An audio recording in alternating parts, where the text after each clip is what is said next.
The sea has always carried whispers, and among sailors, there are tales they dare not tell too loudly, for the ocean listens.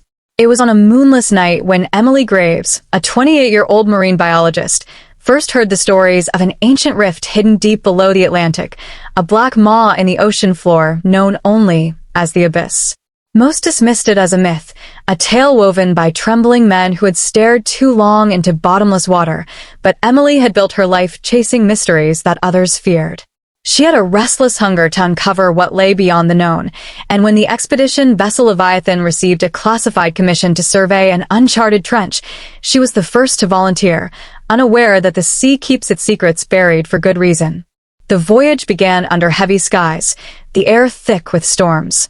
The crew numbered 12, each hardened by years of ocean work, but Emily felt the weight of their unease.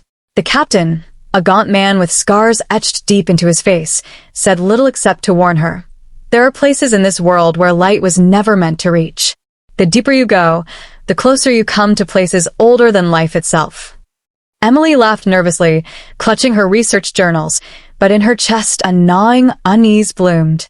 Days passed, and the sea grew wilder, as though resisting their intrusion.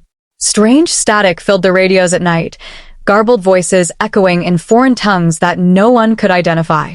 Then came the first sign, a vast shadow gliding beneath the ship, longer than any whale, silent, unhurried, and impossibly large. Some swore they saw eyes, dozens of them, blinking in the dark. By morning, the Leviathan reached the coordinates, an open stretch of water that looked deceptively calm.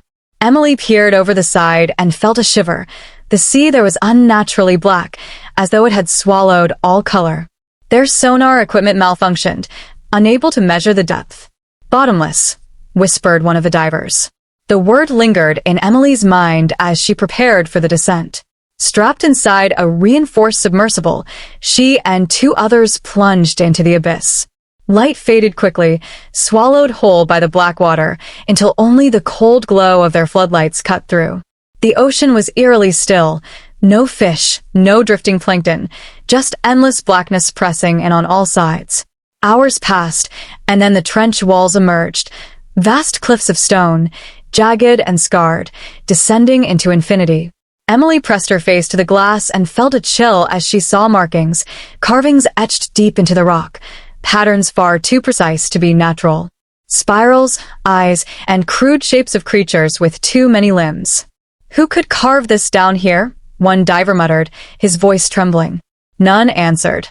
The submersible sank lower until the abyss widened into a cavern so immense it seemed to swallow mountains. And there, lying in silence upon the ocean floor, was a structure. At first Emily thought it was a ruin, perhaps an ancient temple, but as they drew closer she realized it pulsed faintly, as though alive. Its walls were not stone but some chitinous material, ridged like bone, slick with strange growths that writhed at their approach. Against every instinct screaming in her, Emily begged the captain above for permission to investigate. Against his better judgment, he allowed her. As they moved closer, a low vibration filled the water, a hum that pressed against their skulls, a sound felt more than heard. Emily's breath fogged the glass. "It's singing," she whispered. The others said nothing, their eyes wide, their hands trembling. A sudden jolt shook the vessel, and something vast stirred in the darkness. A tendril, pale and segmented, slithered out from the temple and coiled around the submersible. Alarms blared. Emily screamed orders, trying to cut the tether, but the tendril squeezed, metal groaned, glass cracked. Then silence. She awoke hours later on the seabed alone. The others were gone. The controls were dead, the comms silent. Her only light flickered weakly, revealing fragments of the submersible torn open like paper. She staggered out, her suit intact, tethered to a failing oxygen supply. She should have drowned, but somehow she didn't. The water around her no longer felt like water. It was thicker, alive, and every step she took echoed like footsteps in a cavern. Ahead, the temple loomed, its walls shuddering with a slow heartbeat. Emily should have turned back, but something compelled her forward, a pull deep in her mind. She placed a hand on the surface, and visions flooded her. Cities drowned in fire, skies torn open, shapes rising from seas that swallowed continents. She saw humanity as ants crawling upon a shore that was never theirs. A voice echoed in her skull, not in words but in the raw weight of thought. Come closer. She staggered back, screaming, but her body moved against her will, drawn into a narrow opening in the temple wall. Inside was darkness thicker than ink, but the floor pulsed beneath her feet, veins glowing faintly with bioluminescence.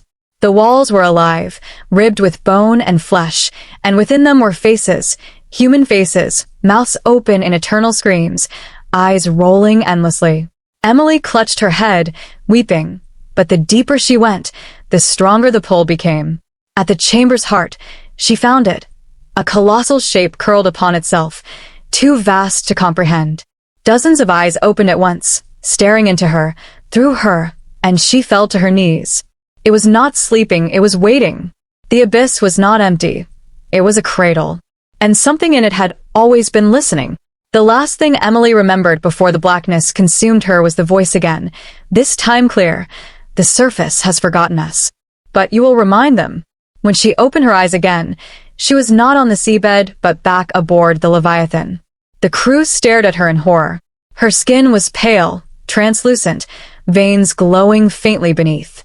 Her eyes, once hazel, were now abyssal black. She smiled, though it was not her smile, and whispered a single phrase that sent the crew scrambling in panic. We are rising. The sea around them erupted. Tentacles, limbs, and impossible shapes tore through the waves, dragging men screaming into the deep. The Leviathan shuddered and split apart, swallowed whole in moments. From the churning black water, something vast began to emerge, an ancient god of the deep stretching limbs toward the stormy sky.